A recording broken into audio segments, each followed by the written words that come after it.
Today, one of your tasks is going to be to throw a discus, and with any of the throwing events that you might do in your garden or in your home setting, leading up to sports day or on sports day, or in any other recreational setting such as a field or a park, you need to think really carefully about what's around you. We can't take any responsibility for anyone you might injure or anything you might break, so please make sure that you're doing any throwing away from anything breakable like glass or crockery or a nice table, away from windows and doors, away from other people, and also you've got to really think about your pets as well, so give that some serious thought. If somebody's just recently relayed a lawn with some lovely turf, then give that some thought, some consideration as well, and maybe go and do it somewhere else. So the first throw we're going to look at right now is discus. Discus is a fantastic event. It's where you're effectively throwing a fairly flat projectile, and it's more of a slinging motion where you're trying to almost turn your body into a coiled spring and then generate maximum force using pretty much your whole body to send it nice and high, and also spin it clockwise, so it's really aerodynamic and goes as far as it possibly can. So it's very unlikely, I would like to think it's very unlikely that most of you have got a discus at home, so instead we're going to use some alternatives, and here they are now. So two that I've thought up that we can use for discus today are two plastic plates that I've sellotaped together and just a quoit, okay, or a rubber hoop. Okay, these are about roughly discus-ish size, okay, so they're just about the right size and dimensions for getting our hand around. First off, we need to learn what's going to leave the discus last, and the thing that's going to leave the discus last is actually our index finger, our trigger finger.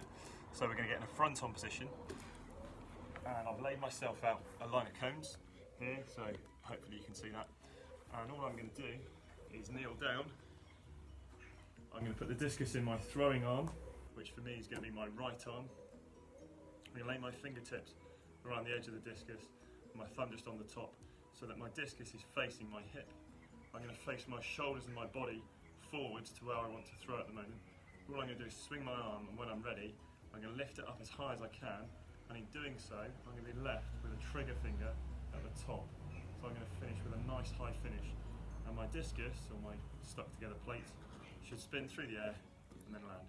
Distance, as with all of our throwing events, isn't of relevance here. We're purely interested in your technique. But before I do that, I might give a slight lean backwards as well, so I can generate a little bit more height on my throw. So I'm nice and forwards, shoulders facing forwards. I'm going to move back, push my hips up, and release my discus there. And you can see I've got a nice high trigger finger. That's my finish point.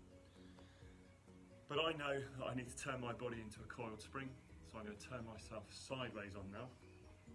And I'm going to do that by putting my left foot forwards, because I'm going to throw right-handed, and I'm going to put my right knee level with my left heel and back just over shoulder width apart.